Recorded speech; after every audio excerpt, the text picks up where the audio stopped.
Muscle में muscle bundles आपस में कनेक्टेड होते हैं किसकी हेल्प से? एक कोलेजनस कनेक्टिव टिश्यू की हेल्प से, जिसको क्या बोलते हैं हम? फैशिया। जैसे टीपीसी के साथ बाइंड किया, एक्टिन फिलामेंट के ऊपर कौन कवर था? ट्रोपोमायोसिन और ट्रोपोनिन का कॉम्प्लेक्स।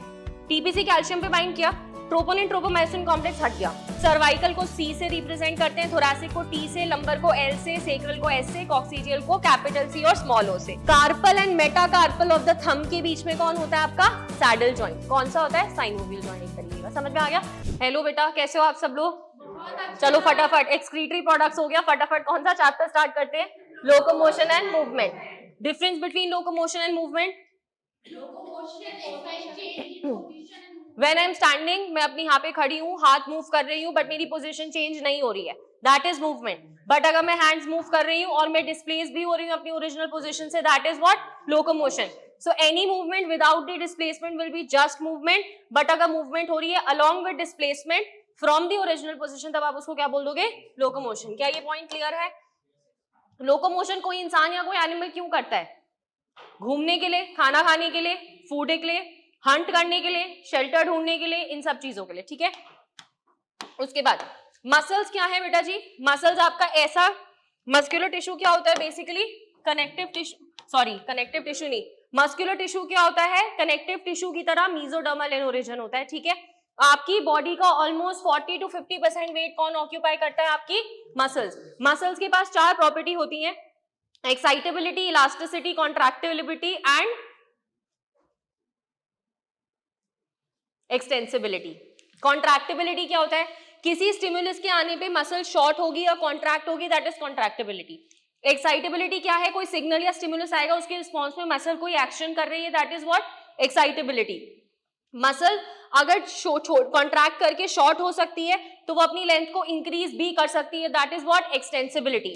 मसल चाहे कॉन्ट्रैक्ट करके शॉर्ट करे या एक्सटेंस होके इलोंगेट होए, वो वापस अपनी ओरिजिनल पोजीशन पे आ सकती है एंड ओरिजिनल साइज को रीगेन कर सकती है, दैट इज व्हाट? इलास्टिसिटी। क्या ये पॉइंट क्लियर है? तो आपकी 4 प्रॉपर्टीज है मसल्स की, ये आप देखिएगा। उसके बाद क्या है?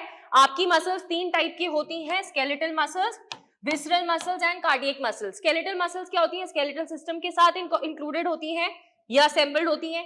स्मूथ मसल या विसरल मसल्स क्या है? इंटरनल या विसरल ऑर्गन्स में होती है। कार्डियक मसल्स किस में होती है? हार्ट में होती है। समझ में आ गया? अपीयरेंस की बात करेंगे, स्ट्राइटेड किसकी वजह से होती है? आपको पता है alternate dark and light bands होते हैं, ठीक है। स्केलेटल कौन सी होती है? स्ट्राइटेड। स्मूथ क्या होती है? Non striated. कार्डियक क्या होती है? स्ट्राइटेड। स्केलेटल क्या होती है? सिलेंड्रिकल। स्मूथ क्या होती है? फ्यूजीफॉर्म या स्पिंडल शेप। कार्डियक क्या होती है? Again cylindrical. स्केलेटल क्या होती है? ब्रांच्ड या अनब्रांच्ड? अनब्रांच। स्मूथ भी क्या होती है? अनब्रांच। कार्डियक क्या होती है? ब्रांच्ड। यूनिन्यूक्लिएटेड कौन होता है? Smooth and cardiac. स्केलेटल क्या होती है? सिंथेशियल या मल्टीन्यूक्लिएटेड। समझ में आ गया? इतने पॉइंट में किसी बच्चे को कोई प्रॉब्लम है? उसके साथ साथ कार्डियक एंड स्मूथ मसल्स क्या होती है? इनवॉलेंट्री, लेकिन स्केलेटल क्या होती है? वॉलेंट्री। पक्का कोई प्रॉब्लम नहीं है इतने पॉइंट में? आपकी अलग अलग मूवमेंट जो आपकी बॉडी में होती है कौन सी है? Amoeboid movement. अमीबॉइड मूवमेंट आपकी बॉडी में एग्जाम्पल किसमें होता है? डायापेडिसिस। डायापेडिसिस का मतलब क्या होता है? मोनोसाइट्स ब्लड में से निकल के टिश्यू में एंटर करेंगे मैक्रोफेजेस बनाने के लिए। क्या ये पॉइंट क्लियर है? सीलियरी मूवमेंट आपकी बॉडी में कहां होता है? फीमेल के फेलोपियन ट्यूब्स में सीलिया का जो मूवमेंट होता है वो क्या करता है? ओवा को फेलोपियन ट्यूब की तरफ लेके आएगा, ठीक है। नेक्स्ट क्या है? Flagellar movement. फ्लैजुलर मूवमेंट क्या होती है? ह्यूमन स्पर्म की टेल में फ्लैजुला होता है जो उसकी मूवमेंट में हेल्प करेगा। लास्टली मस्कुलर मूवमेंट हम करते हैं बॉडी की काफी सारी मूवमेंट के लिए। मैं बोल रही हूँ, मैं लिख रही हूँ, मैं चल रही हूँ, मैं डांस कर रही हूँ, जो भी सारी एक्टिविटीज हैं उसमें क्या इन्वॉल्व है? आपकी मसल्स इन्वॉल्व है। क्या ये पॉइंट क्लियर है? एनसीईआरटी क्या टर्म देती है कि सारी लोकोमोशन मूवमेंट्स है but all movements are not locomotion. समझ में आ गया? क्योंकि हर मूवमेंट में डिस्प्लेसमेंट हो ये जरूरी नहीं है, तो वो मूवमेंट लोकोमोशन नहीं होगी, सिर्फ मूवमेंट होगी। ये सारा आपका वही लिखा हुआ है जो पीछे पढ़ा चुकी हूँ कि क्या क्या पर्पस है और किस किस टाइप की आपकी मूवमेंट है, इसको आप देख लीजिएगा। स्केलेटल मसल्स की अगर बात करेंगे, इसी स्ट्रक्चर को मैं आपको बस ऐसे समझाती हूँ।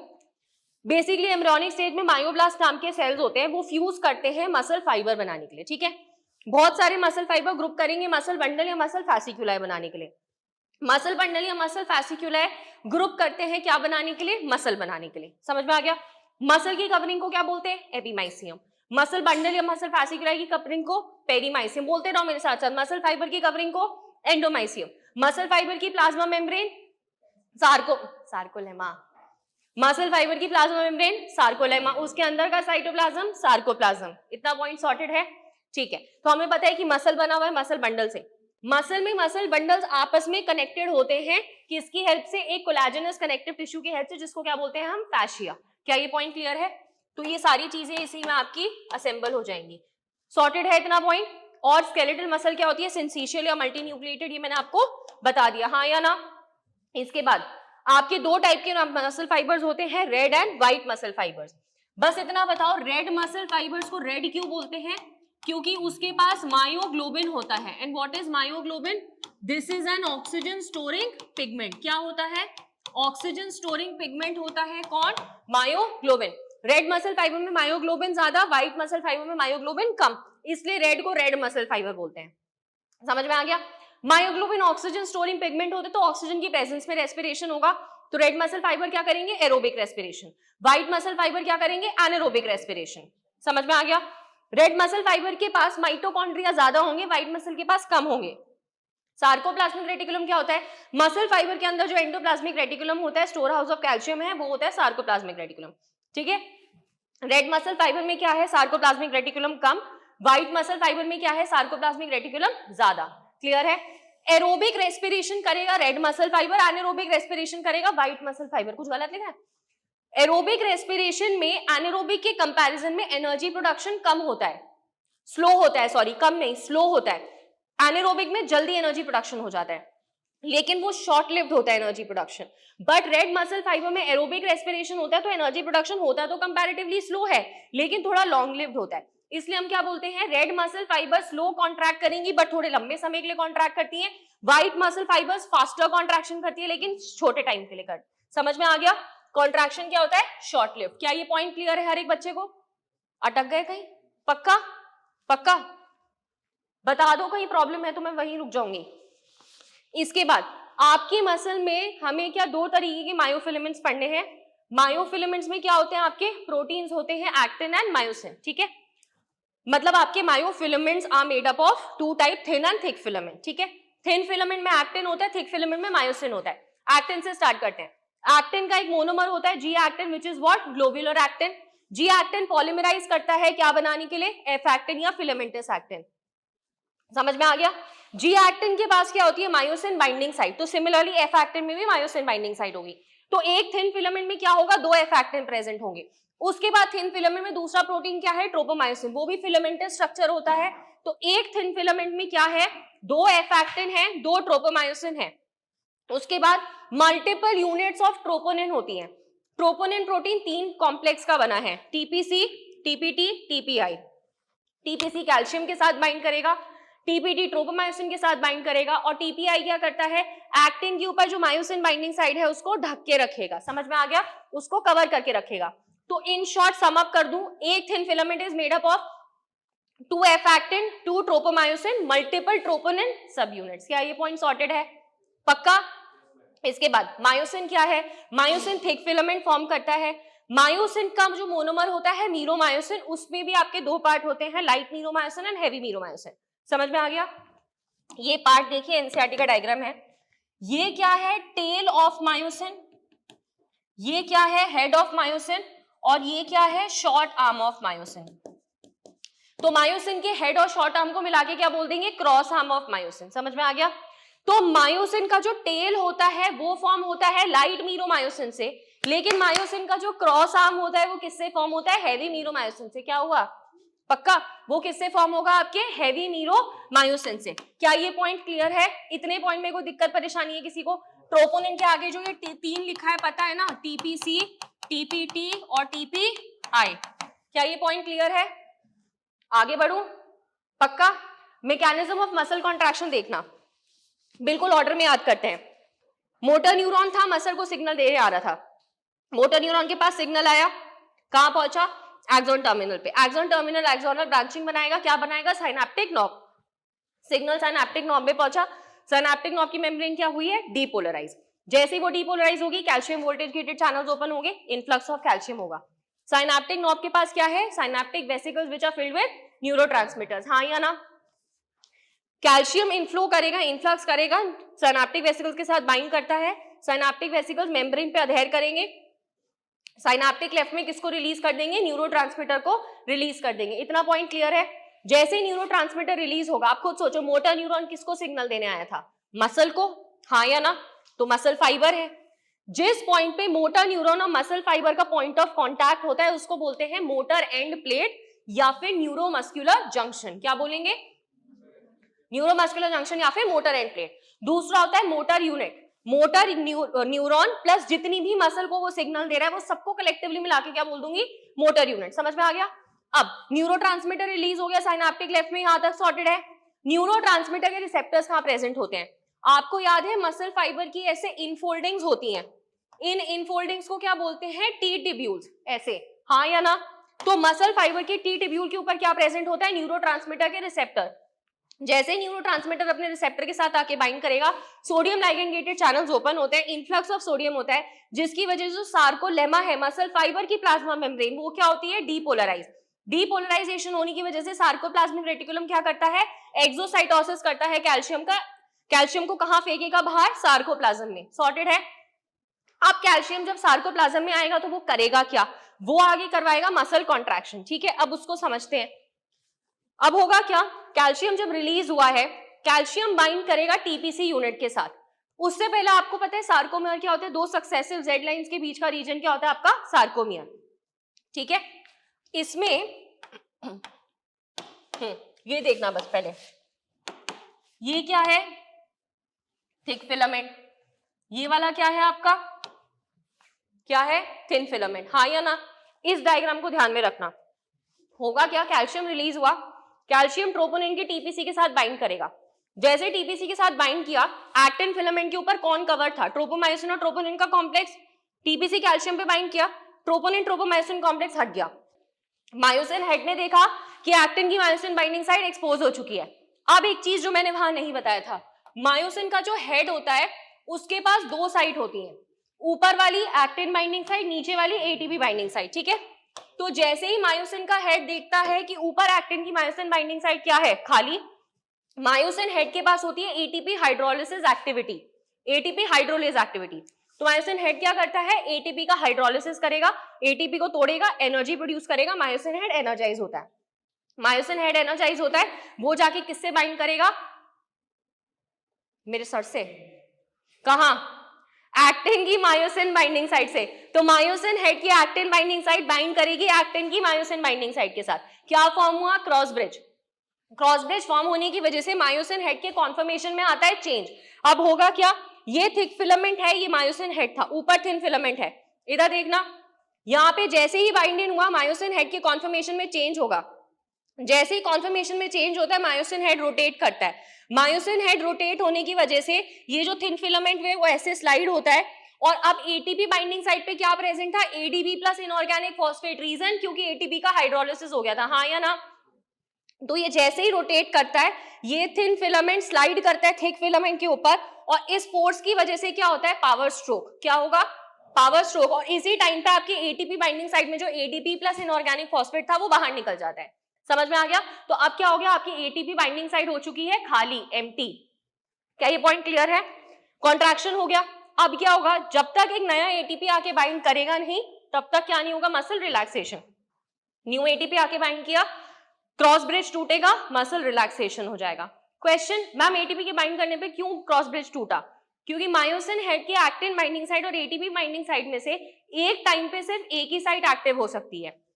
अगर एटीपी बाइंडिंग साइड में एटीपी है तो एक्टिन बाइंडिंग साइड एक्टिन से बाइंड नहीं करेगी। क्या ये पॉइंट क्लियर है हर एक बच्चे को। तो स्लाइडिंग फिलामेंट में हम क्या बोलते हैं, स्लाइडिंग फिलामेंट थ्योरी में thin filament slides over the thick filament. Sarcomere की जोन पे आ जाओ, ओजोन इंक्रीजेस या डिक्रीजेस, थिक फिलामेंट स्लाइड कर रहा है थिन फिलामेंट के ऊपर, ओवरलैपिंग जोन क्या हो रही है, इंक्रीज हो रही है, हद है। थिन फिलामेंट क्या कर रहा है, स्लाइड कर रहा है थिक फिलामेंट के ऊपर, थिक फिलामेंट अपनी जगह पे ही है। ओ जोन क्या हो रहा है, इंक्रीज हो रहा है, एच जोन क्या हो रहा है, डिक्रीज हो रहा है। समझ में आ गया, ऐसे मत करो यार। सार्कोमियर क्या हो रहा है, कॉन्ट्रैक्ट कर रहा है, छोटा हो रहा है, क्योंकि इधर से भी थिन फिलामेंट अंदर की तरफ आ रहा है, इधर से भी थिन फिलामेंट अंदर की तरफ आ रहा है। बेटे अगर पहले इतना ओवरलैपिंग जोन था, थिक फिलामेंट थिन फिलामेंट, तो जब ये स्लाइड करेगा तो खुद सोचना ज्यादा ओवरलैपिंग हो रहा है, हाँ या ना। और एज जोन क्या था, एज जोन क्या था, हेंसन जोन, जहां पे सिर्फ आपके क्या होते हैं, सिर्फ थिक फिलामेंट प्रेजेंट होते हैं। क्या ये पॉइंट क्लियर है? ओ जोन क्या था, सार्कोमियर का वो पार्ट जहां पे थिक और थिन फिलामेंट ओवरलैप करते हैं। आई बैंड क्या है, आइसोट्रोपिक बैंड, जहां पे क्या होगा, सिर्फ थिन फिलामेंट प्रेजेंट होते हैं। ए बैंड क्या है, अनाइसोट्रोपिक बैंड, जहां पे the entire thick filament is present. और एज जोन क्या है, पार्ट ऑफ दी सार्कोमियर जहां पे only thick filament is present, हाँ या ना। और एज जोन को बीच से कौन सी लाइन काटती है, एम लाइन। और थिन फिलामेंट्स को अपनी जगह पे कौन पकड़ के रखती है, जेड लाइन। परफेक्ट, क्या ये पॉइंट क्लियर है? किसी बच्चे को कोई दिक्कत? ये आप स्लाइड्स जाके घर पे पढ़ोगे, ये तुम लोगों का होमवर्क है। ये जितनी भी चीज मैंने बोल दी है, सारी चीजें मेंशन कर दी हैं, पढ़ लोगे तो क्लियर हो जाएगा। पूछूंगी मैं नेक्स्ट क्लास में। हंस रहे हो ना बहुत, हंस लो बेटा, तुम लोगों का टाइम है, हंसो, मेरा टाइम होगा तो मैं भी हंसूंगी फिर। स्केलेटल सिस्टम क्या है, स्केलेटल सिस्टम में टोटल कितनी बोन्स होती हैं, 206 बोन्स, हाँ या ना। जिसमें दो पार्ट होते हैं, एक्सियल और अपेंडिकुलर। एक्सियल में होती हैं 80 बोन्स और अपेंडिकुलर स्केलेटन में कितनी होती हैं आपकी, अपेंडिकुलर स्केलेटन में कितनी होती हैं, 126 बोन्स, हाँ या ना। अपेंडिकुलर स्केलेटन में होती हैं आपकी 126 बोन्स, ठीक है। अब इधर सुनते रहो, टेबल आप घर जाके पढ़ना, मेरी बात सुनते रहो। एक्सियल फिलामेंट में क्या क्या होता है, पहला एक स्टर्नम होता है वेंट्रल साइड पे, सॉर्टेड, कोई दिक्कत नहीं है, एक बोन हो गई, ठीक है, गिनते रहोगे मेरे साथ साथ, एक स्टर्नम हो गई। उसके बाद आती है 22 स्कल बोन्स। स्कल में दो पार्ट होती हैं, फेशियल बोन्स और क्रेनियम बोन्स। तो पहले क्रेनियम की बात कर लेते हैं। क्रेनियम क्या करता है, ब्रेन बॉक्स फॉर्म करता है। क्रेनियम में 8 बोन होती हैं, एक फ्रंटल, 2 टेम्पोरल, 2 पैराइटल, एक ऑसिपिटल, आगे की तरफ इथमोइड, पीछे की तरफ स्फीनोइड। कितनी हो गई, 8 हो गई टोटल। 14 फेशियल पे आ जाते हैं। 14 फेशियल में से 6 पैड होती हैं, 2 अनपैड होती हैं। 2 अनपैड कौन सी होती है, मैंडिबल लोअर जॉ वाली, और वोमर एक ट्रायंगुलर बोन होती है, नोज में अंदर, बाहर की तरफ से आपको नहीं दिखेगी, सॉर्टेड है। पैड की बात कर लेते हैं, lacrimal, zygomatic, nasal, palatine, maxilla, और इंफीरियर नेजल कॉन के अंदर होती है, वो आपको दिखाई नहीं देंगी। समझ में आ गया, हाँ या ना। तो टोटल 14 फेशियल हो गई। 14 फेशियल प्लस 8 क्या हो गई, क्रेनियम, मिला के क्या बनाएंगे, 22 बोन्स, स्कल बोन्स। इसमें एक हायोइड बोन भी होती है जो base of the buccal cavity में यहाँ पे प्रेजेंट होती है, लेकिन उसको आप स्कल बोन्स के नंबर में काउंट नहीं करते हो। क्या ये पॉइंट क्लियर है?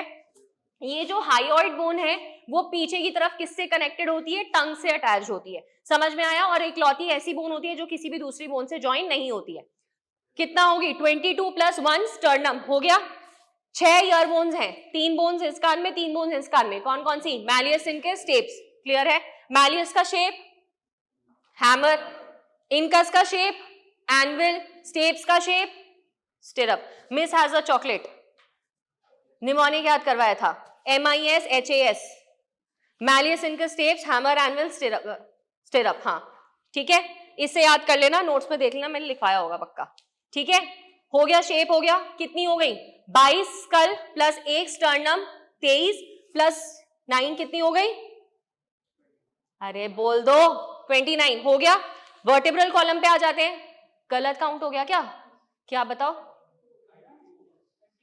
कैसे, 22 क्या हो गई, स्कल बोन्स, 6 ईयर बोन्स हो गई 28, एक स्टर्नम हो गया 29, और कौन सी बताई मैंने, हायोइड काउंट करोगे, 29 ही तो हुई, अभी बाकी कहां बताई मैंने, अरे मम्मा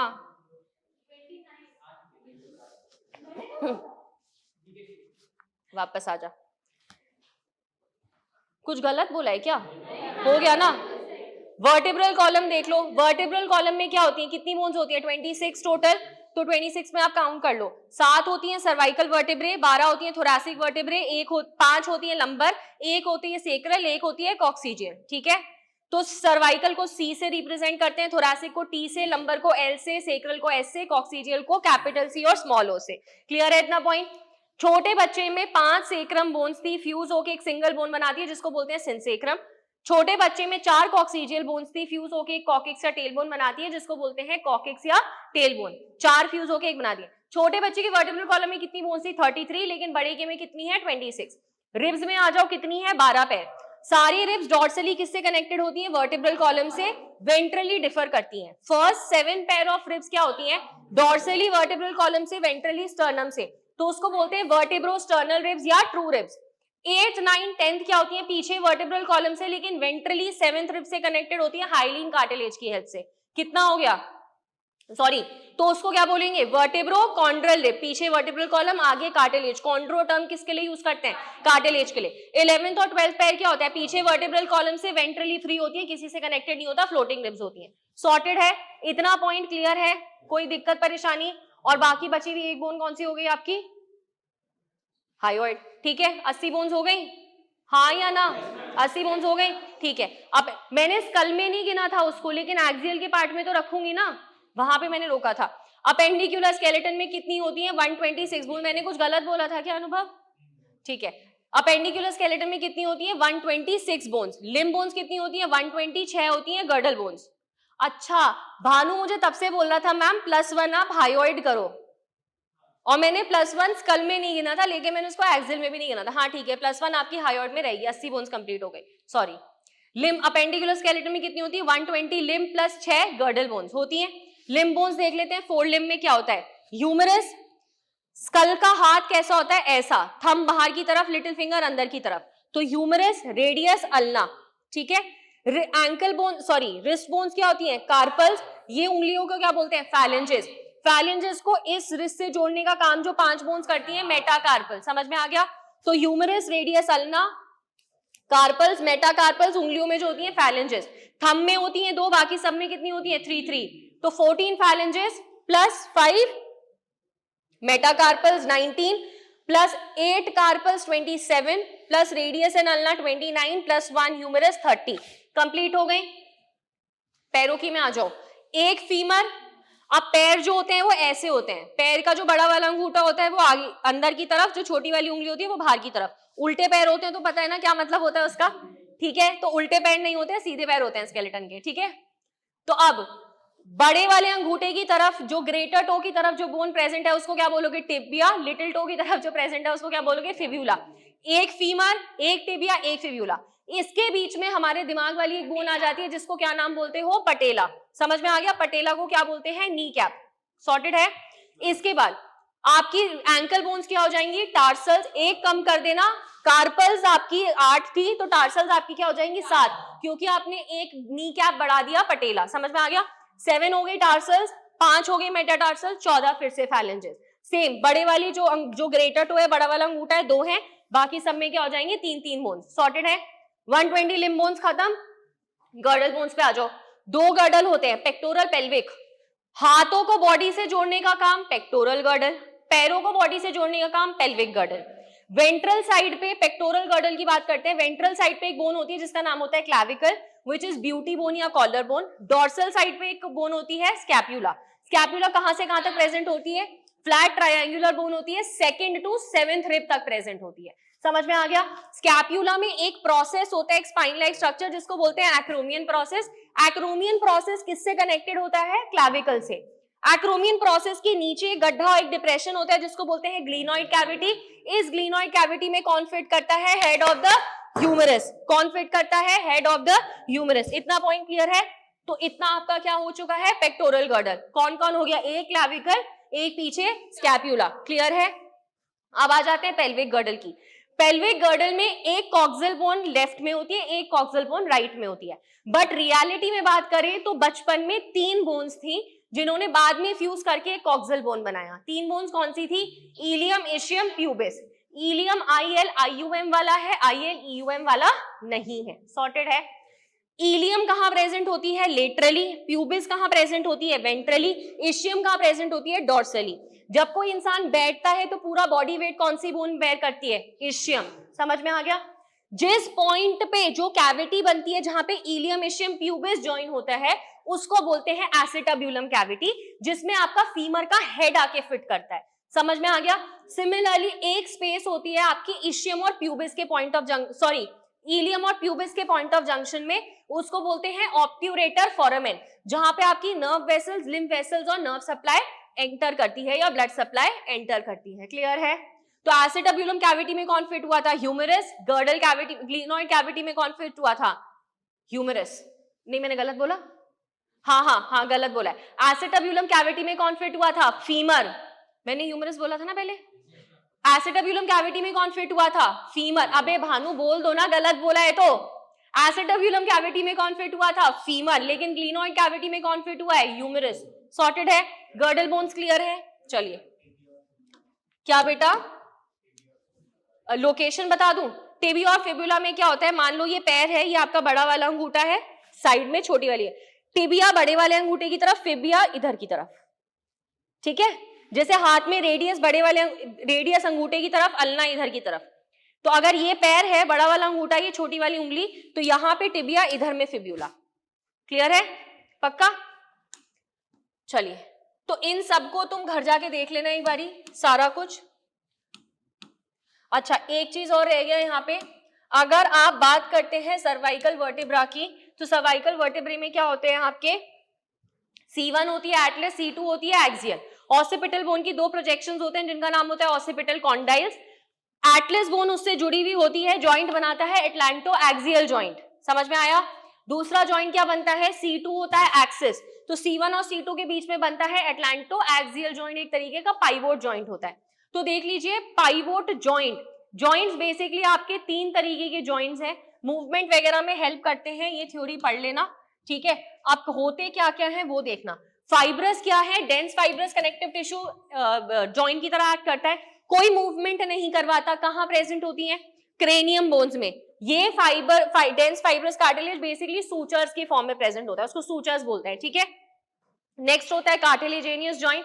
आपकी क्या करता है? लिमिटेड मूवमेंट परमिट करता है, फुल्ली मूवमेंट नहीं होता, लिमिटेड। कहां प्रेजेंट होता है?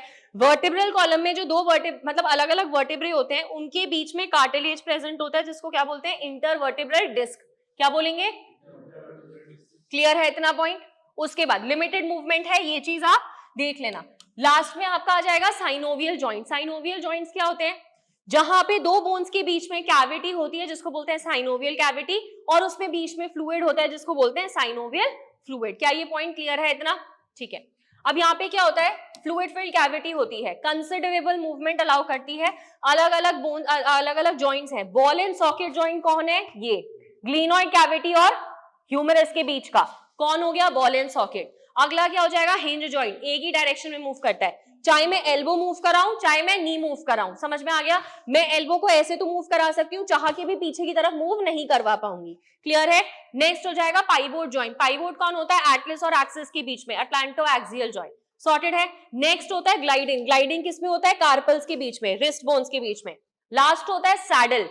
सैडल का होता है carpal and metacarpal of the thumb के बीच में कौन होता है आपका? Saddle joint. कौन सा होता है? साइनोवियल जॉइंट, एक तरीके का। समझ में आ गया? तो साइनोवियल जॉइंट के पांच तरीके के जॉइंट्स होते हैं, ball and socket, hinge, pivot, saddle, gliding. क्या ये पॉइंट क्लियर है? बोलो जल्दी। ठीक है। डिसऑर्डर्स क्या हो जाएगा बेटा जी? डिसऑर्डर्स में कौन सा है ये? फाइब्रस नहीं, ये डिसऑर्डर गलत लिखा है, फाइब्रस कोई डिसऑर्डर नहीं होता है। डिसऑर्डर कौन सा है? Myasthenia gravis. माइस्थेनिया ग्रेविस क्या होता है बच्चे? एक न्यूरोमस्कुलर जंक्शन का डिसऑर्डर होता है, ऑटो इम्यून डिजीज। यहाँ पे क्या होता है? आपका इम्यून सिस्टम ऐसी एंटीबॉडीज फॉर्म करता है जो आपके टी ट्यूब्यूल्स पे एसिटाइल कोलिन के रिसेप्टर्स को ब्लॉक कर देता है एंड डैमेज कर देगा। तो खुद सोचो, अगर एसिटाइल कोलिन रिलीज ही नहीं होगा तो मसल फाइबर को क्या नहीं मिलेगा? कॉन्ट्रैक्शन का सिग्नल नहीं मिलेगा। तो क्या होगा? Weakening and paralysis of the muscles. Muscular dystrophy कैसा डिसऑर्डर होता है? जेनेटिक। जेनेटिक में भी क्या होता है? ऑटोजोमल। होता क्या है यहाँ पे? डीजेनरेशन होता है स्केलेटल मसल्स का, क्योंकि कौन सा प्रोटीन नहीं बनता है? अरे कद्दुओं, डिस्ट्रोफिन प्रोटीन नहीं बनता है नलायकों। स्ट्रक्चरल प्रोटीन्स कितने बताए थे? 4। Titin, desmin, nebulin, dystrophin. याद आया? अब तो बोल, तो बताने पे तो याद आ गया, नहीं आया? Dystrophin protein. टेटनी क्या होता है? लो कैल्शियम होता है बॉडी फ्लूइड में। लो कैल्शियम होने की वजह से मैंने आपको बताया था कुछ मेटाबॉलिक चेंजेस ऐसे होते हैं, वो फिनोमिनन बताया था, याद है? तो आपकी क्या होती है? रैपिड स्पैजम्स होती हैं, मसल कॉन्ट्रैक्शंस होती हैं, ठीक है? नेक्स्ट होता है आपका आर्थराइटिस। आर्थराइटिस में क्या होता है? सुनना, मान लीजिए आर्थराइटिस में ये रही एक बोन, ये रही दूसरी बोन। इस बोन में ये एक कार्टिलेज है और ये एक कार्टिलेज है, ठीक है। तो ये कार्टिलेज कौन सा है आपका? Articular cartilage. क्या है? Articular cartilage. ये बीच में कैविटी कौन सी है? Synovial, synovial cavity, and this is filled with what? Synovial, synovial fluid. हाँ या ना? This is filled with synovial fluid. Arthritis में इस आर्टिक्यूलर कार्टिलेज में स्वेलिंग आ जाती है, इन्फ्लेमेशन हो जाता है, ठीक है। तो आर्थराइटिस, आर्थ्रोस मतलब जॉइंट्स और आइटिस मतलब इन्फ्लेमेशन या सूजन। तो इस आर्टिक्यूलर कार्टिलेज में अगर सूजन हो जाती है उसको क्या बोलते हैं? आर्थराइटिस। क्या ये पॉइंट क्लियर है हर एक बच्चे को? ठीक है। So this is what? Inflammation in the joints. क्या ये पॉइंट क्लियर है? गाउट में क्या होता है? यूरिक एसिड के क्रिस्टल्स इकट्ठा हो जाते हैं जॉइंट्स में, तो उस वजह से क्या हो जाता है? इन्फ्लेमेशन हो जाता है जॉइंट्स का। ऑस्टियोपोरोसिस क्या होता है? वो फीमेल जिनमें मेनोपॉज हो चुका है, ईस्ट्रोजन कम होता है, ईस्ट्रोजन कम होने की वजह से विटामिन डी कम होता है, जिसकी वजह से कैल्शियम का अब्जॉर्प्शन नहीं होता बोन्स में प्रॉपर। तो कैल्शियम में होता क्या है? बोन से कैल्शियम निकलने लगता है। तो मान लीजिए ये किसी इंसान की बोन्स थी, तो यहां से क्या होगा? कैल्शियम निकलने लगेगा। तो जहां से कैल्शियम निकलने लगता है ना, वहां पे गड्ढे बढ़ने लगते हैं, होल्स बन जाते हैं, इसलिए उसको बोलते हैं पोरोसिस, ऑस्टियोपोरोसिस। समझ में आया? बोलो जल्दी। तो किसमें होता है? पोस्ट मेनोपॉजल फीमेल्स में, और इसलिए बोन मास का कम हो जाता है and there is increase chances of fracture ऐसी फीमेल्स में। बस इतना याद रखना, डिक्रीज लेवल्स ऑफ ईस्ट्रोजन। हाँ बेटा बताओ।